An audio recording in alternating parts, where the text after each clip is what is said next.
Comment toujours progresser en prépa? Bienvenue sur cette vidéo, ça fait un moment que je n'ai pas fait de vidéo. En fait, pour être honnête avec vous, j'avais un peu laissé de côté cette chaîne YouTube pour développer d'autres projets. Donc je me suis dit qu'il était temps de reprendre. En réalité, j'avais envoyé un mail il y a un long moment de ça, vous demandant des idées de vidéos en fait. Donc si vous n'êtes pas inscrit à ma liste email, bah, allez vous inscrire. J'envoie des mails régulièrement et en plus de ça, vous pouvez profiter d'un pack de démarrage comprenant des vidéos pour vous aider à progresser en maths en 7 jours, ainsi que 3 chapitres gratuits de mon livre La Bible de la prépa HEC. Donc je vous avais demandé par mail des idées de vidéos, je les avais notées et en fait j'avais pas tout de suite fait les vidéos parce que comme je t'ai dit j'étais sur d'autres vidéos, donc je me suis dit il peut être intéressant dans les prochaines semaines en fait de refaire ces vidéos parce que pour être transparent, voilà, j'ai envie de développer un peu plus cette chaîne YouTube pour vous aider. Donc avec cette première vidéo, comment toujours progresser en prépa. Donc je vais rentrer directement dans le vif du sujet. Donc pour progresser en prépa, en fait c'est assez simple. Je vais peut-être dire une banalité, mais je pense que c'est important de le rappeler. Pour progresser, il faut acquérir de nouvelles compétences, de nouvelles connaissances, tout en conservant celles qui sont déjà acquises. Et ainsi, on aura de la progression. Donc ça, c'est le postulat de base. Deuxième chose qu'il est important de rappeler avant de passer aux 3 conseils environ, c'est la différence entre les inputs et les outputs. Donc ça, c'est un peu un vocabulaire économique, mais ou dans une entreprise, mais c'est simple à comprendre. Les inputs, ça va être ce que vous mettez dans l'entreprise, et les outputs, c'est en gros l'argent, les compétences de travail, etc. Et les outputs, c'est ce que ça permet de générer. Le problème est que en fait, les outputs ne sont pas forcément corrélés aux inputs. Donc là, ce serait pour la prépa. Les inputs, c'est les heures de travail, c'est le nombre d'exos que vous faites, c'est le vocabulaire que vous apprenez. En gros, c'est votre travail. Et les outputs, en gros, tout simplement, c'est les notes. C'est les notes qui sont générées. Et le problème, c'est que les outputs sont pas toujours corrélés aux inputs. Ça marche dans les deux sens. Vous allez pouvoir travailler énormément de choses, d'exercices de maths sur un chapitre en particulier. Et en fait, ça va pas tomber au DS, ça va tomber sur un autre chapitre. Pareil, donc en maths, c'est un peu moins vrai, mais par exemple, pensez à l'ESH, à la Géopo, vous allez bosser un chapitre comme un malade, ça va pas tomber sur ça. Ou alors ça va tomber d'une manière un peu différente et ça va pas payer. Ça veut pas dire que votre input n'a pas servi en fait, c'est juste qu'il va servir une prochaine fois. Et donc la progression ne se mesure pas forcément aux notes en fait. En plus de ça, il y a la variance des notes, hein, c'est-à-dire vous pouvez tomber, donc, comme je l'ai dit, sur un sujet qui vous plaît moins ou sur un correcteur qui n'aime pas l'auteur, la manière dont vous l'avez utilisé. Enfin, il y a plein de variances qui font que les inputs et les outputs ne sont pas forcément corrélés. Donc il faut vraiment avoir ça en tête pour être dans une dynamique de progression qui n'est pas forcément liée aux notes. Et autre chose aussi, vous pouvez très bien avoir moins bossé une semaine, parce que je sais pas, vous avez des problèmes ou quoi. Et puis au DS, vous arrivez sur donc DS, devoir sur table, ça dépend comment vous l'appelez, ou devoir, enfin il y a plein de manières de l'appeler. Tomber sur un sujet qui vous plaît, que vous maîtrisez déjà très très bien, que vous avez bien appris, et voilà, où vous avez eu un peu de chance. Voilà. Alors, on passe donc dans cette optique-là aux 3 conseils. La première chose, c'est de bien relire ses copies. Alors, une copie, donc c'est une copie de maths, une copie d'éco, une copie de géopo, une copie de langue. En fait, les copies, c'est des sources énormes de savoir. C'est-à-dire que je dirais même que le mieux, c'est de se tromper parce que quand on se trompe dans une copie, c'est un moyen de ne plus faire l'erreur. Et en fait, quand on a fait une erreur, c'est là où on va plus progresser par rapport à quelque chose qu'on apprend de nouveau parce que c'est quelque chose qui nous marque. En fait, c'est un principe de base qui est de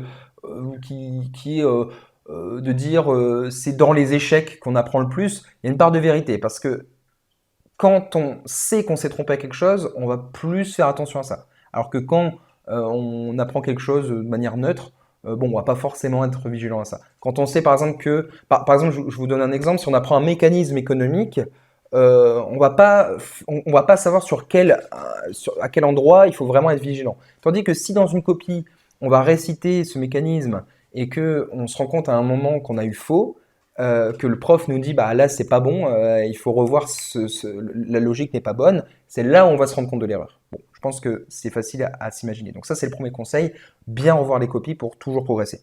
Deuxième chose, c'est travailler tous les jours. Donc j'en parle souvent, j'en ai parlé donc sur le compte Instagram, allez suivre, il est dans la description, de Réussir sa prépa. J'en ai parlé des dizaines de fois, c'est le principe de l'effet cumulé. Le principe de l'effet cumulé dit que si vous faites une petite action tous les jours, vous allez avoir des résultats exceptionnels à long terme grâce à l'effet composé et ça s'applique aussi dans le travail. Donc ça veut dire quoi? Ça veut dire que pour toutes les matières, ou en tout cas, ça dépend. Par exemple, pour l'anglais, par exemple, ce serait très important pour le vocabulaire.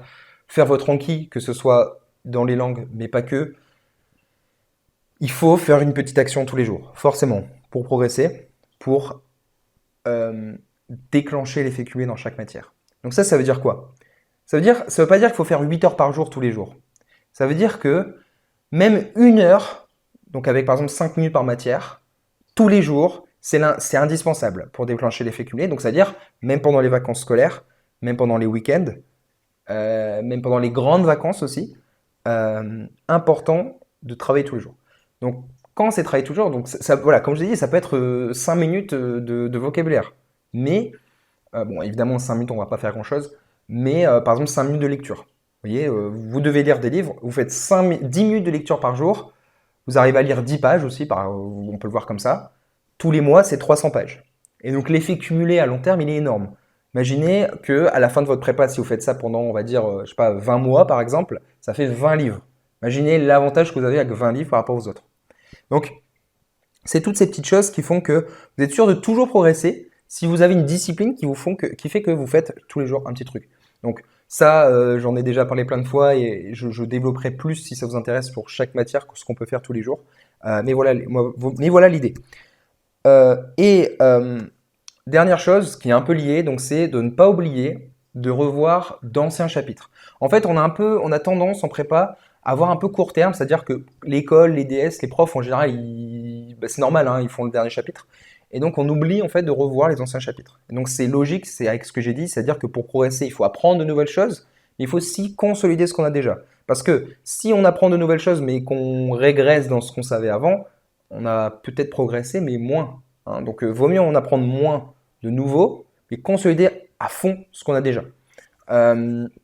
Donc ça marche d'après le principe de mémoire espacée.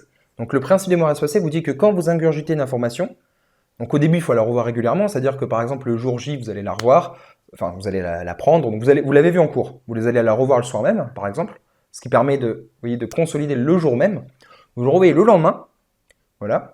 Et après, si on se base sur les jours de Anki, ce sera pas, parce qu'Anki utilise le principe du mémoire espacé sur des périodes déjà définies, donc un jour, après 3 jours, après par exemple 7 jours, vous voyez. Donc ça peut vous donner une idée, par exemple, si vous ne savez pas comment organiser vos révisions en Géopo ou en ESH, vous pouvez vous dire, voilà, je revois un chapitre tous les, de moins en moins, mais je le revois assez régulièrement quand même. Moi, ce que je vous conseille, ce que je vous préconise, c'est de prévoir une période de temps toutes les semaines, par exemple 4 heures le week-end ou même plus, où vous allez revoir des anciens chapitres, donc que ce soit en maths, en éco, en géopo. Utilisez aussi donc Anki, notamment pour les langues, mais justement, pas que les langues, hein, ça marche pour tout, pour toutes les matières. Voilà, c'est tout pour cette vidéo. J'espère avoir été clair, avoir été limpide sur comment progresser, comment continuer toujours à progresser. Donc c'est vraiment dans une vision, vous voyez, de développement, dans une vision long terme. C'est assez intéressant de se dire ça. Faut vraiment nous voir comme vous voir comme un stock de connaissances qu'il faut essayer d'augmenter. Faut prendre soin de ça et c'est vraiment une vision de croissance en fait un peu des connaissances. Donc je trouve ça intéressant. Donc voilà, je vous laisse sur ça. Je vous rappelle juste en fait que j'ai lancé un programme qui s'appelle le programme Note Exponentielle. Le programme Note Exponentielle, c'est un programme sur abonnement qui vous donne accès à tous les cours, toutes les formations en ligne de réussir sa prépa dans votre filière. Donc actuellement, il y a ECE, donc c'est-à-dire maths appliquée et ESH, et il y a ECS, donc maths approfondie et géopo. Donc voilà, on n'a pas encore ouvert en fait les deux nouvelles filières possibles et on n'a pas ECT. Donc voilà, et donc ça vous donne voilà, accès pour un abonnement tous les mois, donc accès à tout. Et voilà, on est en train de le développer avec les formateurs dans chaque matière. Donc on reviendra sur ça plus en détail, mais vous pouvez déjà y accéder si ça vous intéresse.